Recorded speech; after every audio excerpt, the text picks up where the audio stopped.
My name is Lou Barrientos. I was in the Korean War. I served with my company, the 23rd Regimental Combat Team, 2nd Infantry. I was one of the lucky ones that got to come home. But we did lose a lot of men, especially the 2nd Division. I was there for 1950, November 1950. I joined the 2nd Division up by the frozen zone, the 24th of November. I remember because it was Thanksgiving.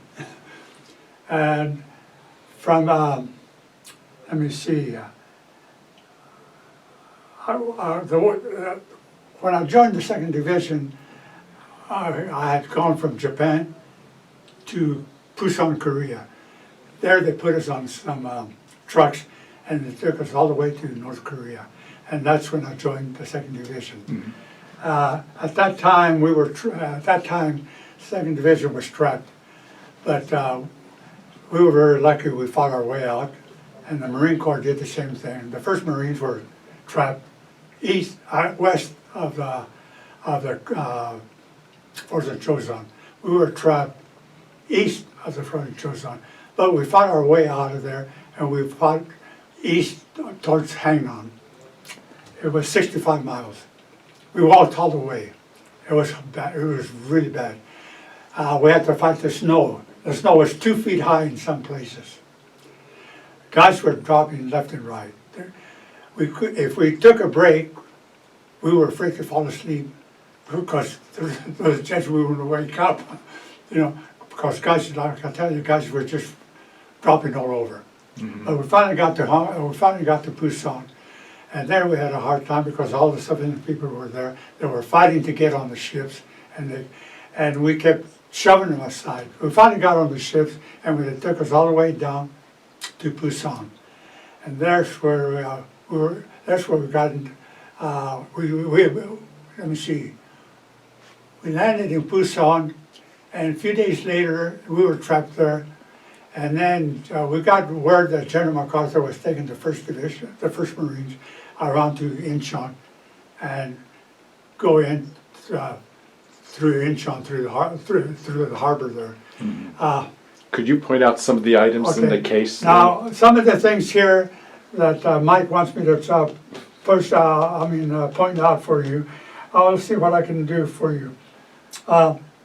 This rock here. I brought it from one of their tunnels. The Koreans discovered 7 tunnels, and they're all sealed and they're all destroyed, except they kept some open. We were the very first ones, my group, they let us go through the tunnel, and the tunnel is they're very wide. You can get a tanks in there, and they go on a 45-degree angle, and then they lever off. On the way back from there, as we were climbing, I saw this rock, and so I picked it up and I brought it home with me. This one over here, it was we were coming down from Bloody Ridge, which was one of the big battles that we fought, and I scooped down with this little container I had, and I picked up the dirt, and I brought it home with me. These 2 hand warmers were given to me by one of the fellows who rotated home. He was from Buffalo, New York. He gave me these, and they saved my life. They really did, because I didn't lose any of my fingers. Okay, this here is a map of Heartbreak Ridge. It took us 31 days to take Heartbreak Ridge. We lost about a little over 3,000 GIs there. The Chinese, we were told that Chinese had lost either 25 or 35,000. But we did finish off the North Koreans. They say that there was when the Chinese stepped in. Okay, to climb Heartbreak Ridge, it was very hard. We had to go through a little path. In Korea, especially North Korea, there were no roads. The combat engineers were building the roads for us. There's people who were hundreds of years behind. So we had to fight our way up to Heartbreak Ridge. And as we had to crawl up because, you know, we had to go about 45-degree angle. As we were climbing, you know, the North Koreans were up there on top, and they would throw grenades at us. We would pick up the grenades and throw them back to them. Finally, I don't know, from somewhere or another, one rifleman came up with a rope. So we took the rope and tied it around the tree trunks. The trees were already blown to pieces. Finally, after 31 days, it was at nighttime, we were crawling. As we would crawl up, you know, we'd grab whatever was in front of us. As we would crawl up, we would gain 10 feet, we would drop 5 feet. And the Chinese, the Koreans just kept throwing grenades at us. Finally, one evening we heard a voice.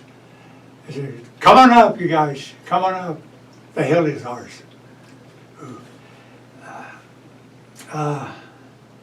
We took the hill. We got up there, it was dark. And Lieutenant Yali says, you know, dig in. In the morning, so we dug in and we laid there. It was very dark. There were dead bodies laying all over. When we woke up in the morning, I looked around like that and I went, ah! There was a North Korean, his hand was sticking out of the ground, you know. So everybody started laughing. And now we were there for a few more days. We were waiting for relief. And finally the grave registration came around. They started picking up the dead bodies. There's nothing in this world that smells worse than a human body. It's terrible. And then they started blowing up, you know, and as we would walk around, we would step on the bodies and we'd go boom, you know. Finally, they came down, I think it was the 7th Division, that came down and relieved us.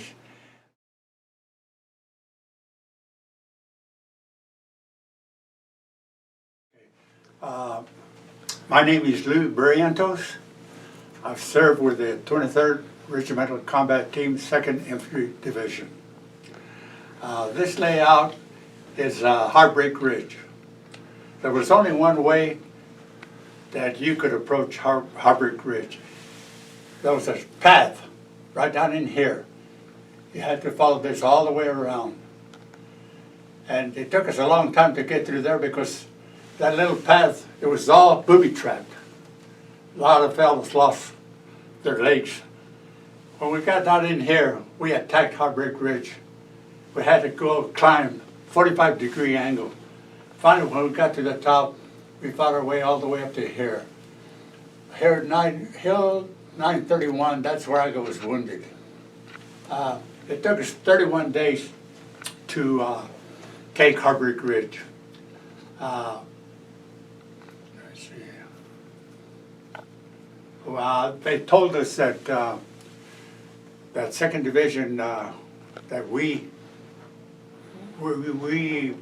I guess we finally got rid of the North Koreans. And some of the North Koreans that we captured on Heartbreak Ridge, they were really young kids. The Chinese stepped in after that, you know. But it took us 31 days to take Heartbreak Ridge. We lost a lot of men, and we wiped out the North Koreans. That was the last time that they fought on Heartbreak Ridge. Let me see what else I got. These pictures down here below is some of my buddies. This is the 2nd Division's insignia. Some of these pictures, it's the only thing that I have left over from the Korean War. Let me see. Down in here is Kumra Valley, which they later on they called it that, the Iron Triangle.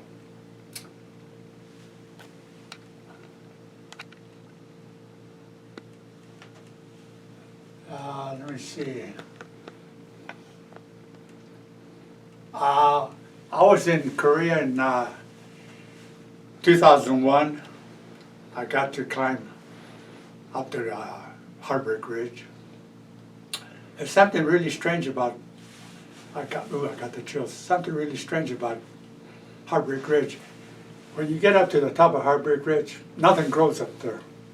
It's all black. Even the Korean people can't understand why nothing grows up there. But there's still foxholes up there. They're all caved in. Some of the fellows picked up some souvenirs. South Korean colonel that was with us, he said if you go around where nobody else goes, you can find a lot of souvenirs.